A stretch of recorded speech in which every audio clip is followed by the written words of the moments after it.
Welcome to Reality 2, where the pull of Earth is half what you think it is. Gravity lets go. Everything lifts and reaches. A kid can jump off a balcony on the second floor. A trained jumper can jump over rooftops like they're stepping stones. The world is lighter. Noises travel farther. Dust stays in the air longer. And the sky feels close enough to touch. The buildings are the first thing you see. They don't sit down. They climb. Towers develop like thin, towering reeds, with skybridges and webbed walkways connecting them. There are streets, but most of the traffic goes above them, on terraces, ramps, and ribbon-like tracks that arc between spires. At high altitudes, wind gardens bloom. Their leaves are wide and waxy, and they are tuned to whispering winds. Helium is valuable, hydrogen is bad, and there are kites everywhere. Transport kites, market kites, wedding kites with paper bells, and burial kites that carry ashes into the sky. People here move in a different way. They learn to fall before they learn to run. Soft harnesses let babies take their first steps. Kids wear feathered capes that flare out when they misstep, giving them just enough time to roll. From a third-floor balcony, the strong can jump into a controlled glide, land, and keep running. The weak do not last. In this light world, bones are long and thin. Muscles are strong for a brief time, then get tired quickly. An incorrect turn at high speed can break a femur. A fall turns into a spiral fracture. Every city has Fallkeepers, who are quiet wardens in dark vests who watch for people who are about to fall and snap launch lines into the wind to catch them before they break. The culture is getting better. Long notes that hang and then climb are what music is written to do. Prayer platforms grow near the cloud line, and their bells are tuned to the jet stream. The rules are easy. Keep your line safe, watch your edge, and respect the updraft. At dawn, weddings take place on bridges. Each pledge brings the couple closer to the edge until they jump and swing together with laughter following them like flags. Funerals are somber and low-key. Grief is weighty, but gravity is feeble. Sport is both faith and risk. Teams of high striders race over cliffside courses, jumping from spring plates to spring plates that send them flying into chasms. The game of ladder ball is played on a moving lattice that goes up as the game goes on. Void thread climbers span gaps on silk threads that are no thicker than a finger. Their soles are stuck to the lines with glue. Every year, world records fall because records here always fall up. Such jumps that are higher, glides that are longer, and hangs that are longer. The top athletes are like stars and saints, while the red warning flags underneath them show where others fell short. Fear used to live in science. Surgeons learned how to repair bones that break easily with braces that bend when they are loaded. The braces are lovely, with waves and feathers etched into them, as if beauty could fix weakness. Engineers built updraft engines with revolving pistons that suck up heat and fling it into the sky, generating wind where it is needed. Architects made ortholattice better. These are thin exoskeletons that hold a skyscraper in a net of tension instead of a stone stump. Farmers hung dirt in layers. Sheets that look like silver flags catch the rain. Orchards wobble and hang on cables. War also altered, but only when it had to. When a daring unit can jump over a gorge and build a bridge in minutes, armored columns are useless. Shields are big and light, and they curve to stop arrows from going up. Scouts ride on winged boards on airframes. The simplest weapons are a cut line, a broken fence, or a jolt that turns a jump into a deadly fall. Cities have truces around the main ladders, which are the main spines with their public nets. This lets people of all ages and abilities walk around without fear. If you break a ladder truce, you become an exile. People call exiles grounders, and no one wants that word. The city of Aer is shivering tonight because of an unusual chilly wind. Like slow fireflies, lanterns drift between towers, each one tied down twice. There is a bell on the prayer platform of St. Altus that hangs from 3 chains and won't stop ringing. The air is lively, and the bell loves energetic air. People come to see the night spiral, a festival of synchronized jumps and colorful silks that open up in arcs of color. Ila, a junior jumper, rolls her shoulders and checks her harness from the middle of the 9th spine. The bracer glows a little where it warms the bone underneath. She looks up, like everyone else here does. A frigid wind blows across the span. A kite screams up there, but not like a person. A dozen heads turn to see how it is flying. Fallkeepers go to new stations.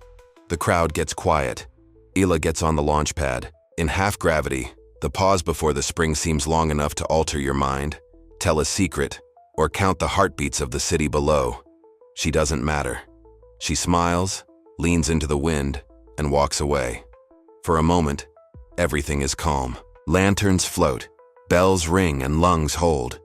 Then the air catches the silk catches Ila, and Ila turns into an arc of living color that cuts through the brightness toward the high black, where the stars hang too close together. Up here, the globe is more of a direction than a place.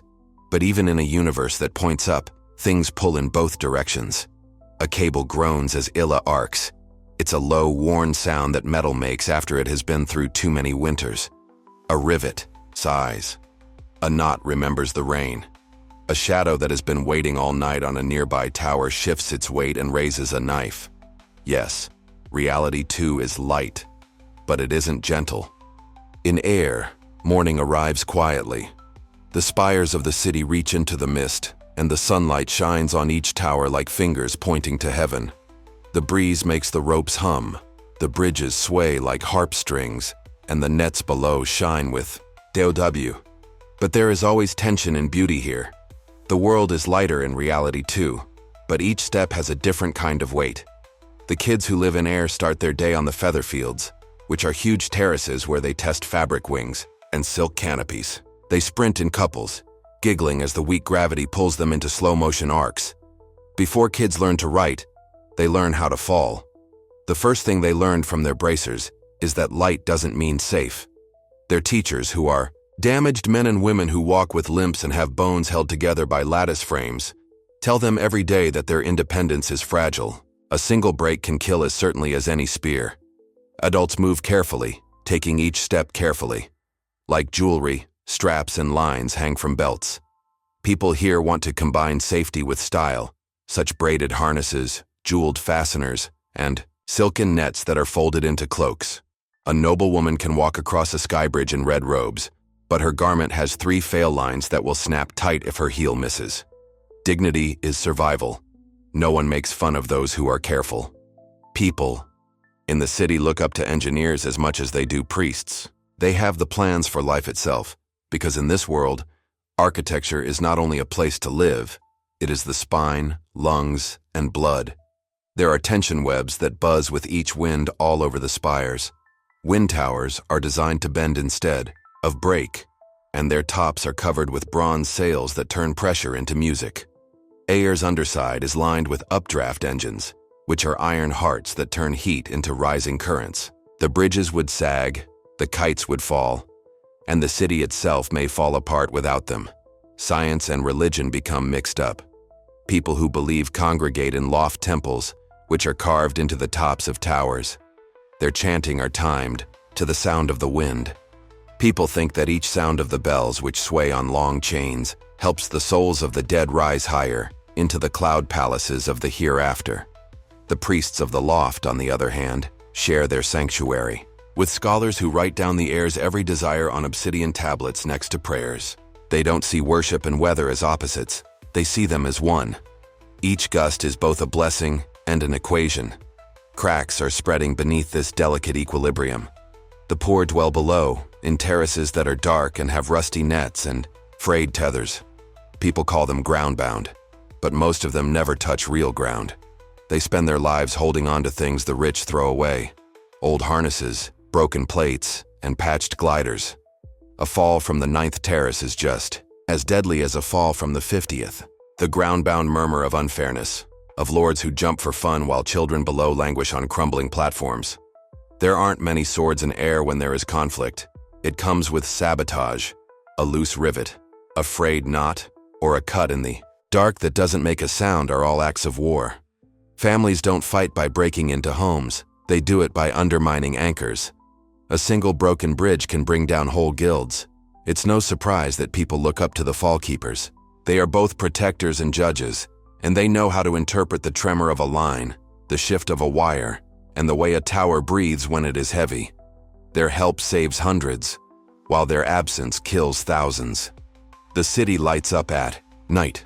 Lanterns float up in layers, each one linked with 2 knots. High up, silk kites shaped like dragons and phoenixes fly through the air, emblazoned with clan crests, and silently challenge their enemies. These duels are tests of patience and physics, with lines getting tangled, snapping, and silk falling into the depths. People cheer, place bets, and in rare occasions blood is spilled, not from swords, but from a pilot's damaged harness. And through it all, people here act like gravity is more of a suggestion than a law. They are lighter, faster, and continually going up, but their bones give them away. Surgeons make braces that connect bone to lattice, saving lives but creating scars that shine in the dark. Being braced shows that you have survived, but it also shows that you are weak. It reminds you that even the strongest leap can end in brittle stillness if you don't judge it correctly. Every tower in Aer is a prayer, every jump is a risk, and every song is a reminder that the world is light and that the line between success and failure is thinner than silk, and shadows are gathering somewhere in the city. In a world that is so lofty, even the tiniest cut in the proper location might make it all fall apart. No air empire lasts without checking the wind. In reality too, where gravity is less strong, even fighting is affected by lightness. There are no armies moving, no cavalry thundering, and no siege engines that smash stone against stone. War happens, in the dark, in the shadows, and in the space between towers where air is both a weapon and a shield. The Sky Clan guilds were the first to start the fire. These were groups of families that held the strongest harness forges and the highest bridges. They didn't have power over land but over height. The higher you lived, the more money, air, and sunlight you could get to. The lower you resided, the closer you were to mold, dampness, and rot. The groundbound felt restless and grumbled in markets and under platforms that the city had forgotten about them. So, sabotage turned into insurrection. One night, at the Festival of Lanterns, while thousands of kites were flying in the air, a mainline bridge broke. Hundreds fell, nets sagged, and anchors broke free. The Fallkeepers caught what they could, but many died. Their bones were so weak that they broke like clay pots when they hit wood or stone. Messages emerged on walls in the smoke of falling lanterns. Balance the weight or everything will fall. The ruling guilds didn't just see sadness, they saw danger. Soon, rival flags fought not on the ground, but in the air. Kite warriors started to carry knives that were hidden. Families painted their crests on gliders that were sharpened to cut other people down from the skies. What started as a game escalated into murder. Nobles tumbled into nets that didn't work on cue and screamed. Engineers disappeared, and their plans were either taken or burned. The Spire Wars sprang out of this mess. In reality, too, cities are never alone.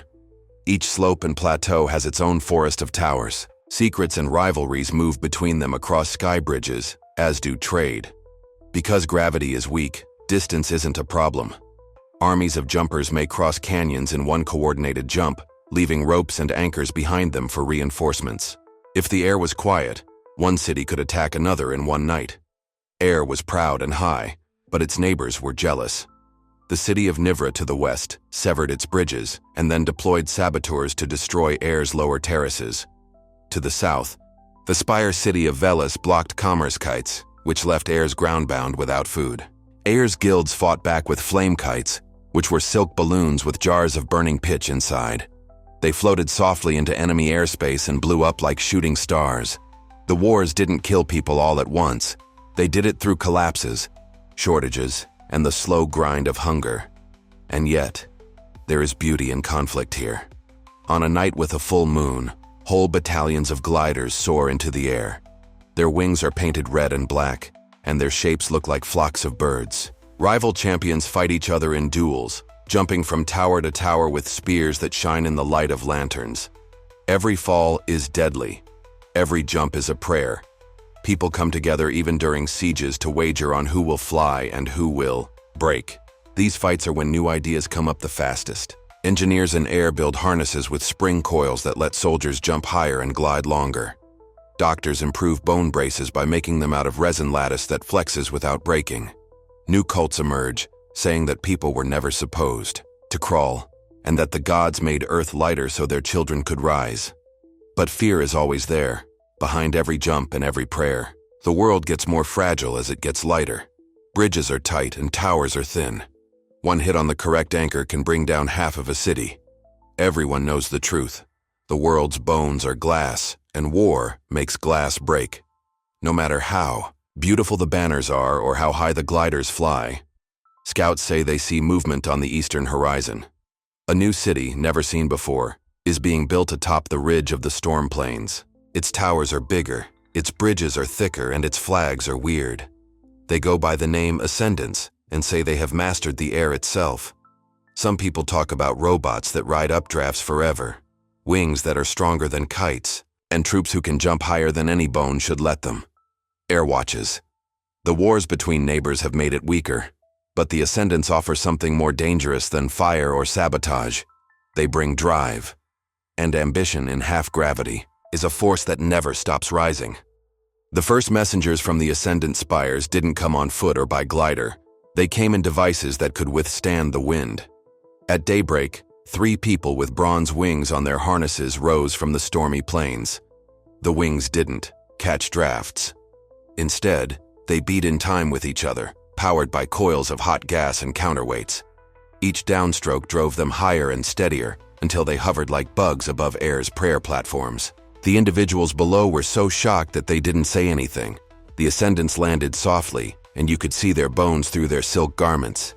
They were taller than most, their muscles were thin, and their posture was keen from years of training. There were pendants shaped like spirals of air hanging around their necks. Their voices were unnaturally clear when they talked, thanks to equipment that made a low humming sound. Their leader, a woman with bronze-feathered crests on her hair, replied, "We are not here to ask. We're here to remind you. The sky is for those who know how to use it." She said her name was Seren Kale, and that she was the high aeromancer of the Ascendant spires. She said that her people had found the secret to unending lift, updraft engines that were so advanced that they could make wind anywhere they wanted. They didn't wait for currents anymore. They were no longer afraid of falling apart. They had beaten the fragility of bone and the unpredictability of wind, so their towers were wider and their bridges were thicker. Aer's council listened in quiet, although they were apprehensive. The guildmasters looked at each other, the priests held on to their prayer chains, and the Fallkeepers kept their lines tight. Seren Kyle offered to join forces, but what she said seemed more like a threat than a gift. "Come with us. Give thanks to your engineers, your ore, and your wisdom. We will give you some air in return. If you don't give in, you'll see your towers bend under storms we make." The council broke apart in a loud uproar. Some others said it was better to give up than to fight. Some people wanted conflict, but their voices trembled when they remembered the emissary's bronze wings. Mara, a young Fallkeeper, muttered what many people were afraid of. "If they can call the wind, they can kill us without ever stepping on our bridges." The days that came after were full of worry. Instead of kites, Aer's people looked to the sky for signs of ascendant machines. As if sound alone could keep the city up, markets grew tense, guilds hoarded goods, and priests rung bells louder. People said that ascendant towers were so powerful that they could withstand sabotage, that fighters could jump over whole spires without breaking bones, and that experiments made human skeletons stronger by adding minerals to them. And then, on the 3rd night after the messengers left, proof came. A storm came from the east, fast and right on time. It hit Aer's northern bridges with winds sharper than any storm. Ropes broke, planks came loose, and nets fell apart. Dozens of people plummeted into the shadows below screaming, and were caught too late or not at all. But there was no thunder or lightning. Clouds did not make the storm. Machines made it. The council met again in the 9th Spine's throne room. Fear crackled like static. The guildmaster of harnesses said, "They've shown us what they can do." And that was being careful. But not every voice shook. One of the very thin scholars spoke with fire. Aaron Tal, who makes updraft engines, leaned over the table for the council. "If they know how to control the air, we can too. Their machines aren't magic. They are numbers. We shall build wings that take us higher than any ascendant if you give me the guilds and the forges." The council broke up. Fear against defiance, faith against reason. Priests told people to pray and make sacrifices to make Aer stronger. Guilds wanted plans and steel. Fallkeepers told people to be patient and said that jumping too quickly killed more people than waiting. Seren Kal's words stuck in my mind. The sky belongs to those who master it. Aer had always depended on gravity to keep him alive. It now had to face a new truth. Whether it could conquer the sky before the sky mastered it would determine whether it lived or died. The city of Aer has been through storms before, but never one produced by people. The Ascendant wine strike terrified every terrace. Families fixed bridges with shaky hands and patched nets with quiet prayers. Lanterns no longer floated freely. They were tied down tightly and clipped twice, as if the adversary could even steal light. The Aer Council gathered in the Hall of Spines, where ropes hung from the high ceilings and blueprints of bridges covered the floor like webs. Every group had come. Priests in red robes, guildmasters with claws stained with ink, Fallkeepers in dark harnesses, and even ground-bound delegates who didn't often go up so high. Everyone knew it was fear, yet the air felt heavier. The first blow came from Priest Althir of the Loft, whose voice rang out like a bell. This is punishment. We forgot that the sky is holy. The Ascendants are not foes. They are chosen. We need to say we're sorry. Build taller temples, and offer brighter gifts to show the gods that we still value their gift. Some of the faithful agreed with what he said, but others said the gods had never cut ropes so perfectly. Next up were the guildmasters, with Tovia of the Harness Forge in the lead. Faith won't save us, steel will. The Ascendants have showed us the math of the sky, not how divine it is. Tal is right. We need to come up with new ideas. The updraft engines are stronger, the wings are wider, and the braces are harder. Give us the hands, the forges, and the ore. Let us rise as they rise. There were whispers all across the hall. The Fallkeepers, who didn't have time for faith or philosophy, told people to be careful. Mara, the youngest member of their group, said, "We are guardians, not gamblers. Every quick invention breaks bones. Every jump that is too quick kills. First, we need to stay alive. Then we can plan. We must make the rules for war, not them." Finally, the groundbound spoke. Their leader, a thin man named Karis, had scars on his bones from broken bones under his braces. "You talk about buildings and wings," he said in a harsh voice, "but we in the shadows go hungry. The Ascendants vow to rule, but what do you promise us? We fall first if Aer falls. Give us food, make us stronger, and we'll fight. Don't pay attention to us, and your war will end before it starts." The hall went wild. Priests fought with scholars, guildmasters with Fallkeepers, and groundbound with aristocrats. Voices got mixed up like ropes that had been pulled apart. The tyrant of Aer, who was sitting on the high stage, hit his staff until everyone was quiet again. He didn't say much. "We can't choose everything. We have to pick one." So Aer had to choose.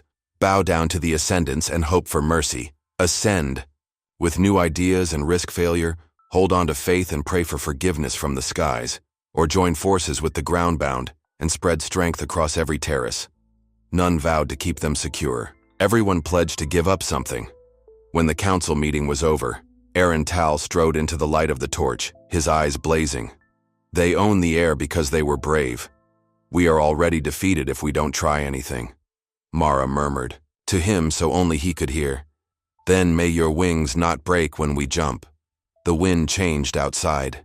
To the east, the banners of the Ascendant spires waved in the morning light.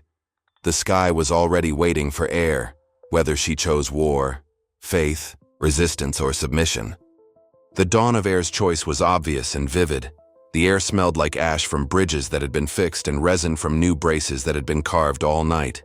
People on every terrace held their breath and looked east, where the horizon was, covered in banners of the Ascendants. Their machinery made a low buzz, and their wings pulsed bronze against the dawning sun. War had come, not with thunder or an avalanche, but as a whisper on the wind. There was no agreement among the council. Priests held on to their beliefs, guildmasters to new ideas, Fallkeepers to being careful, and the groundbound to doing what was right. But when the first Ascendant messengers flew across the canyon with their bronze wings spread wide, the people made their own choice. Tens of thousands of them gathered on the sky court of Aer, their voices rising in chants that rattled the ropes and rails. We rise or we fall together. Aaron Tall, the raptor-thin engineer with eyes that burned brighter than the forges, walked out from the middle of the court. Mara, the Fallkeeper, marched behind him. Her harness shone with 3 lines. They showed off what Aer had made in secret during those 3 sleepless nights. Windcasters and rudimentary but strong engines made by guild members and ground-bound workers. Their pistons were ready to go with hot gas, and they looked like iron, lungs with canvas sails. They roared to life at Aaron's command, sending columns of air spiraling aloft. The city shook, and its flags snapped like wings. The Ascendants stopped in midair, feeling uneasy. Serenkale herself flew forward, her bronze wings catching the fake winds. "Fools," she said, her loud voice cutting through the air. "You play with scraps while we rule the sky. You can't beat us. Join or die." Aaron raised his fists and spoke loudly, even though his voice was breaking. "The sky doesn't belong to those who say it does. It belongs to those who brave it. You made the wind. We did too. We will not bend." Mara jumped after that. The crowd gasped as her body arched over the void. Her lines snapped tight as the updraft took her higher than any person had ever flown without a machine. For a moment, she looked like she was floating in the clouds. Then more people came, guild troops, ground-bound volunteers, and even kids from the terraces. They threw themselves into the air with silk wings on their arms, trusting the windcasters to keep them safe.